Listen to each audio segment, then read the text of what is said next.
Antes de su asesinato en 1938 en el Gulag, a consecuencia de su poema contra Stalin, Osip Mandelstam escribió Poema del Soldado Desconocido.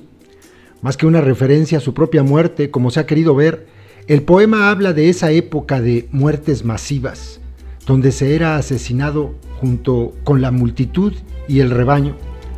En sus memorias, su esposa, Nadezhda Mandelstam, al comentar el poema precisa que esas muertes eran la consecuencia de las aspiraciones criminales de hombres vacíos de cualquier substancia y atraídos por el boquete del aire. Como cita otro verso del poema que se refiere a las peroratas vacías de Stalin: en el México de la primera mitad del siglo XXI vivimos algo equivalente. Digo equivalente porque, si bien la violencia que padecemos no es, al menos todavía, consecuencia de un dictador, sí lo es de seres vacíos, atraídos por el boquete del aire, que el Estado abrió a fuerza de corrupción e impunidad y que la 4T, no obstante a sus discursos, se empeña en mantener abierto. Al igual que a Stalin, a Felipe Calderón y a Enrique Peña Nieto, la violencia que alimentaron y las víctimas que produjeron jamás les importaron.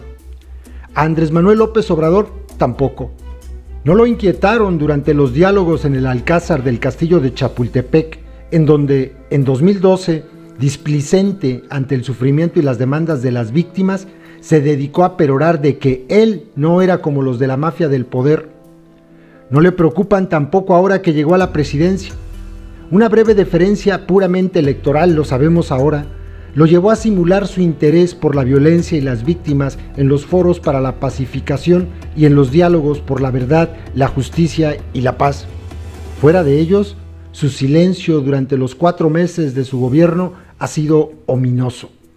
Tuvo que suceder la espantosa masacre de Minatitlán, una más de las que han sucedido en su administración, para que, presionado por la crítica y a regañadientes, dijera algo. No palabras de indignación y compasión, como se esperaría de un hombre sensible que cite el Evangelio, sino palabras tan vacías como las de sus antecesores. En 6 meses, esto va a ir mejorando mucho, considerablemente en la medida que se vayan consolidando los programas sociales, la Guardia Nacional y cero corrupción en los gobiernos. Nada del niño asesinado con la hazaña de los imbéciles. Nada de los otros niños asesinados en una masacre semejante 15 días atrás en Morelos. Nada de los cientos de miles asesinados y desaparecidos que la 4T heredó. Ni siquiera de los casi 10,000 asesinados en lo que va de su administración.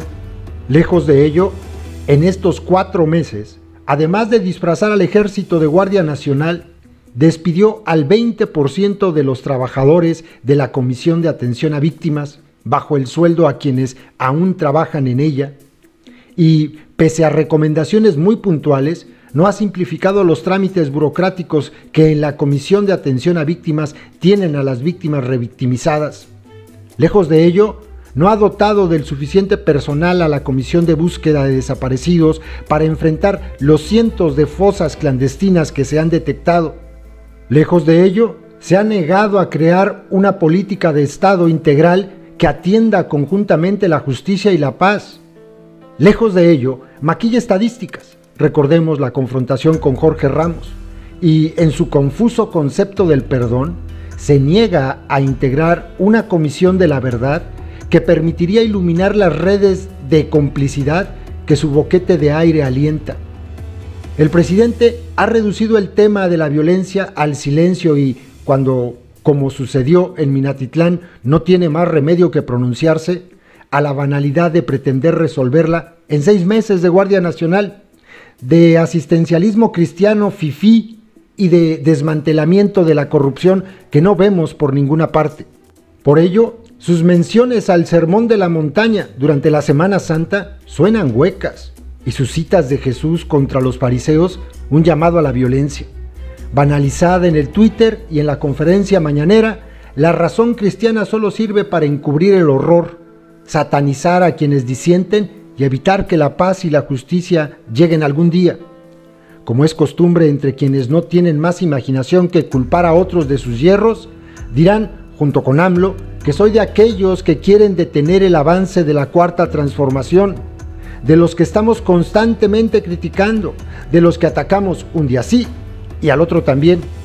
Nada, lo sabe perfectamente AMLO y la 4T, más lejos de mí y de miles de personas que durante estos años atroces hemos puesto nuestro saber y nuestra crítica al servicio de la justicia y la paz, y hemos tenido que padecer, además del horror del crimen, los irracionales ataques de quienes, intoxicados de ideología y vacíos de sentido, solo conocen en el vocabulario el insulto y la intimidación. Si algo celebraríamos es ver en 6 meses descender los índices de la violencia y aparecer la justicia. Pero lo único que AMLO nos ofrece es el desprecio frente a la violencia y el sufrimiento, la banalización del evangelio y el abandono de la gente, a esos seres que, atraídos por el boquete de aire de su política de seguridad, viven de la corrupción y la muerte. Lo único que nos ofrece en medio de la tempestad es la espantosa, frágil e infernal balsa de Medusa. Además, opino que hay que respetar los acuerdos de San Andrés, detener la guerra, liberar a las autodefensas de Mireles y a todos los presos políticos, hacer justicia a las víctimas de la violencia y juzgar a gobernadores y funcionarios criminales y refundar el INE.